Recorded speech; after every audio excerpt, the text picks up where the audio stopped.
Panorama group, जो सोचता है वो करता है। आपके अपने सपनों का आशियाना। उसी दौरान लोगों को घायल किया।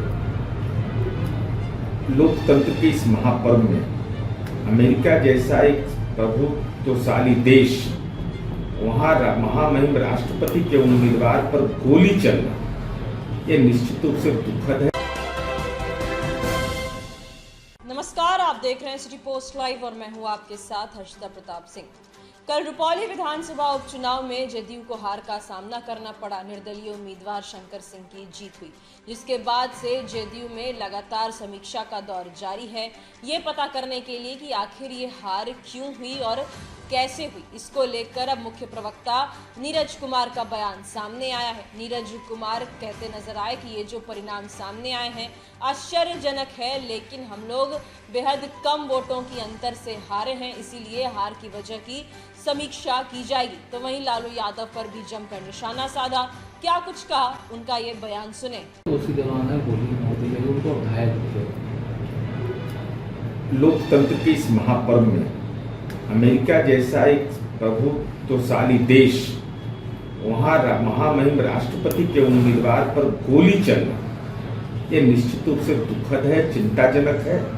और दुनिया के अंदर एक ऐसा संदेश कि जो अपराध से जुड़े हुए लोग, जो आतंकी गतिविधियों से जुड़े हुए लोग, उन लोगों को, और ये वैश्विक चुनौती है जब अमेरिका जैसे देशों के अंदर में, जहाँ सुरक्षा के मानकों का बहुत हद तक पालन किया जाता है, उसके बावजूद ऐसी घटना होना निश्चित रूप से चिंताजनक है, चुनौतीपूर्ण है।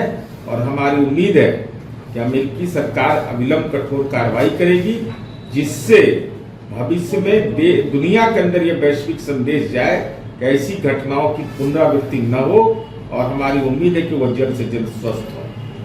चुनाव हुए थे, 10 जो सीट है वो इंडिया अलायंस से हो चुकी है। उपचुनाव के जो नतीजे आए हैं उसको इस रूप में भी चिन्हित किया जाना आवश्यक है कि इंडी गठबंधन के घटक दलों में कहीं सामंजस्य नहीं था। जैसे टीएमसी अकेले लड़ रही थी चुनाव, तो टीएमसी की जीत न हुई, इंडी गठबंधन के नेता गाल क्यों बजा रहे हैं? गाल बजाने का उनको अधिकार नहीं है। तो पहले तो इंडी गठबंधन के घटक दलों में सामंजस्य नहीं है। यह निश्चित रूप से जो चुनावी रणनीति रहा है, राज्यों के अंदर में जो भी मुद्दे रहे हैं, उन मुद्दों पर चुनाव हुआ है, हार हुई है, इसको भी स्वीकार करना चाहिए। लेकिन जीत का श्रेय अगर इंडी गठबंधन लेगा तो वो सवाल के घेरे में आएगा, वो एक किसी विशेष दल की जीत हो सकती है। तो जो रुपौली में जो नतीजे आए हैं, ना आप लोग जीते, ना एनडीए हुआ, ना इंडिया जीता, वहां से निर्दलीय जीता, आखिर क्या वजह? क्योंकि आप लोग की विनिंग सीट हुई जदयू। निश्चित रूप से रुपौली का जो चुनाव परिणाम आया है हमारे लिए महत्वपूर्ण है कि हम उसकी समीक्षा करेंगे। लेकिन हम तो संघर्ष के दौर में रहे, लेकिन माननीय तेजस्वी यादव जी, आपके पिताजी की जो तबीयत नासाज हो जाती है, क्योंकि अति पिछड़ा उम्मीदवार रहता है, तो बीमा भारती के लिए प्रचार के लिए आप विदेश दौरा से एक दिन का समय देते हैं। आपके पिताजी मुंबई शादी में जाते हैं, लेकिन बेटी के चुनाव प्रचार के लिए 22 दिन रहते हैं, लेकिन रुपौली जाना उन्होंने मुनासिब नहीं समझा। लेकिन हमारे लिए महत्वपूर्ण विषय यह है कि हम कम वोटों के अंतर से हारे हैं, किन कारणों से हारे हैं, पार्टी इसकी समीक्षा करेगी, जिससे भविष्य में होने वाले उपचुनाव के लिए हम रणनीति बनाने में सफल हो सके। ये कौन सीटें उपचुनाव जो हुए हैं वो बेहद अहम है चुनाव का, और 1.5 महीना के अंदर ही लोकसभा चुनाव के बाद वो बीजेपी को कड़ा संदेश दिया। माननीय पवन खेड़ा जी सब केवल यह जानना चाहते हैं कि आप 3 में है कि 13 में है बंगाल में, आपकी भूमिका क्या है बंगाल की जीत में, यह जरा सा बताना चाहिए। कि माननीय ममता दीदी से मधुर संबंध है या राजनीति में कटु संबंध है, या आपकी हिस्सेदारी आपको देते हैं कि नहीं, आपको आपका समर्थन भी ममता बनर्जी लेना मंजूर नहीं करती हैं, तब आप यह श्रेय अगर ले रहे हैं तो ये आपका विषय हो सकता है। सुकांता मजुमदार है जो पश्चिम बंगाल के बीजेपी के अध्यक्ष, उन्होंने कहा जो चुनाव के नतीजे आए हैं कि जिस तरीके से जो नतीजे हैं कुछ बूथ पर बीजेपी को 3 वोट मिले हैं, कुछ वोट पर 4 वोट पर, ये वोटों के नाम पर धोखाधड़ी है। हमने इससे पहले भी चुनाव आयोग से शिकायत की थी, कोई सुनवाई नहीं। ये सब देखिए, चुनाव परिणाम आने के बाद हर एक राजनीतिक दल को चुनाव आयोग जैसी संवैधानिक संस्था में शिकायत करने का अधिकार है, लेकिन चुनाव की प्रक्रिया पर इस देश की जनता को भरोसा है।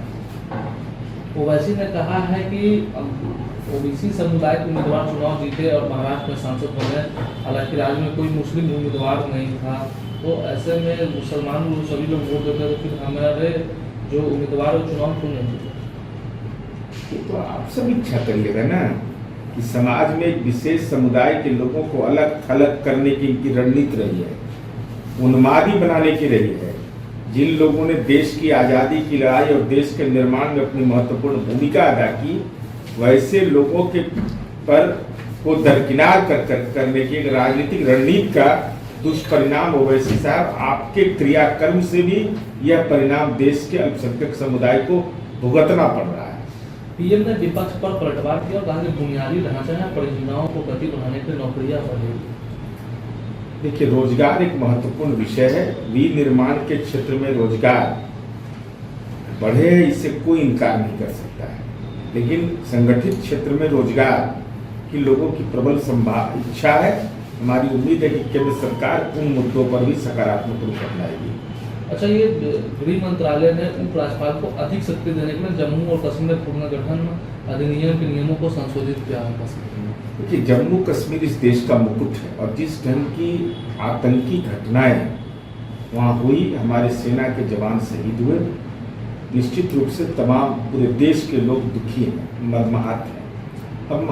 अब केंद्र सरकार वहाँ के उपराज्यपाल, चूंकि केंद्र शासित प्रदेश है, तो स्वाभाविक है राज्यपाल उपराज्यपाल को प्रक्रिया को बढ़ाना, उसके क्या परिप्रेक्ष्य है, तो केंद्र सरकार ही तय करे।